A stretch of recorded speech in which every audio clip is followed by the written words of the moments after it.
Baik, Assalamualaikum warahmatullahi wabarakatuh. Perkenalkan, nama saya Stefani Persuna dengan NIM 2523245 akan menjelaskan tentang Basic Service Set atau BBS dan infrastruktur Basic Service Set dalam jaringan wireless atau WLAN. Apa itu Basic Service Set BBS? Dalam jaringan wireless atau WLAN, BSS adalah kumpulan perangkat wireless yang saling terhubung dan berkomunikasi dalam suatu area jaringan. Perangkat tersebut bisa berupa laptop, smartphone, printer, wireless, tablet, dan perangkat jaringan lainnya. Jadi dapat disimpulkan bahwa BSS merupakan dasar atau fondasi dari jaringan wireless. Selanjutnya ada dijelaskan tentang BSS ID. Setiap BBS memiliki identitas yang disebut BSS ID atau Basic Service Set Identifier. BSS ID biasanya berupa alamat MAC dari access point yang digunakan dalam jaringan wireless. Fungsi BSS ID yaitu membantu mengenali dan mengatur jaringan sehingga proses komunikasi data dapat berjalan dengan teratur. Dengan adanya BSS ID, perangkat dapat mengetahui mana yang akan digunakan untuk terhubung. Baik, selanjutnya adalah jenis-jenis dari BSS. Jenis pertama yaitu IBSS atau Independent Basic Service Set, yang bisa disebut jaringan ad hoc. Pada IBS, perangkat dapat saling terhubung secara langsung tanpa menggunakan access point. Yang kedua adalah jaringan ini biasanya digunakan untuk kebutuhan sementara seperti berbagi file atau antar laptop. Jenis kedua yaitu Inference BBS. Pada Inference BBS, semua perangkat harus terhubung melalui access point sebagai pusat komunikasi. Apa itu Inference Basic Service Set? Inference atau BBS adalah model jaringan wireless yang menggunakan access point atau AP sebagai penghubung antar perangkat. Dalam jaringan ini, perangkat tidak berkomunikasi secara langsung satu sama lain. Semua komunikasi data harus melewati access point. Access point berfungsi mengatur lalu lintas data dan menghubungkan jaringan wireless ke jaringan lain, seperti internet atau jaringan kabel. Selanjutnya adalah cara kerja Inference atau BBS. Pada slide ini kita akan mengetahui cara kerja Inference BBS. Langkah pertama, perangkat seperti laptop atau smartphone akan mencari sinyal dari access point. Langkah kedua, perangkat dihubungkan akan melakukan autentifikasi dan koneksi access point. Setelah berhasil terhubung, perangkat dapat mengirim dan menerima data melalui access point. Semua komunikasi antar perangkat akan melewati access point terlebih dahulu. Selain itu, akses jaringan LAN. Selanjutnya adalah komponen utama. Komponen pertama adalah access point atau AP. AP berfungsi memancarkan sinyal WiFi dan mengatur lalu lintas jaringan. Komponen kedua adalah station atau STA. Station adalah perangkat pengguna seperti laptop, smartphone, dan tablet yang terhubung ke AP. Komponen ketiga adalah wireless media, yaitu media komunikasi menggunakan gelombang radio tanpa kabel. Dan komponen terakhir adalah distraction system, DS, yang berfungsi menghubungkan AP ke jaringan lain seperti LAN atau internet. Selanjutnya kita masuk pada kelebihannya. Kelebihan pertama yaitu jaringan lebih stabil dan teratur karena semua komunikasi diatur oleh access point. Kelebihan kedua yaitu skabilitas, artinya jaringan dapat melayani banyak pengguna dan area jaringan dapat diperluas dengan menambahkan beberapa access point.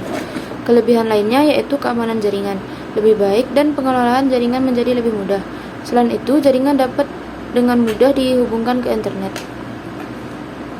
Selanjutnya adalah kekurangan Inference BBS. Kekurangan pertama yaitu ketergantungan pada access point.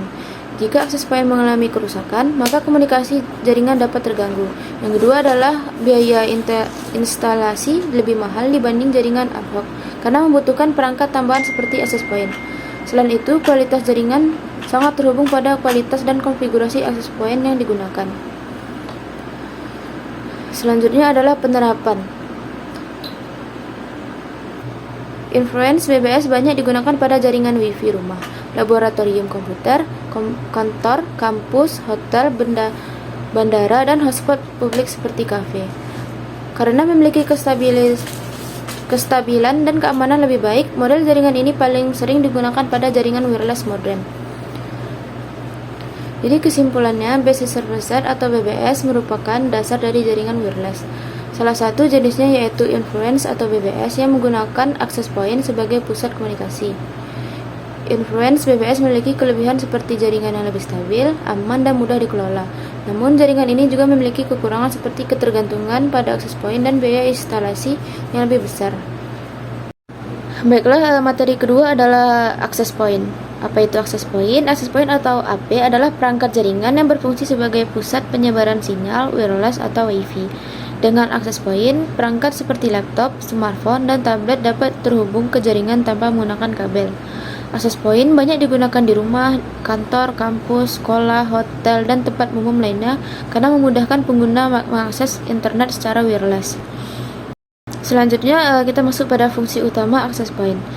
Fungsi pertama yaitu memperluas jangkauan sinyal wireless sehingga area jaringan menjadi lebih luas.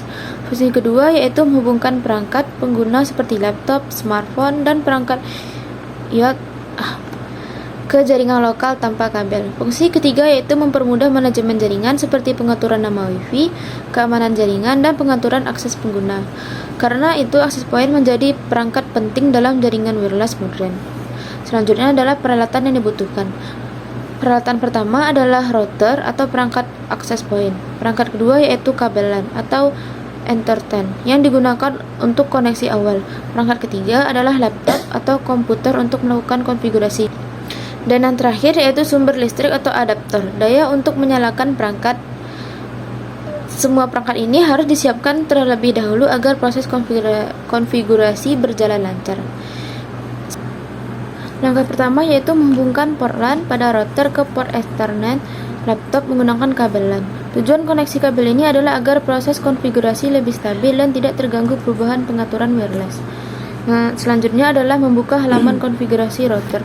Pada slide ini terdapat langkah membuka halaman konfigurasi router. Pertama, buka browser seperti Google Chrome atau Microsoft Edge.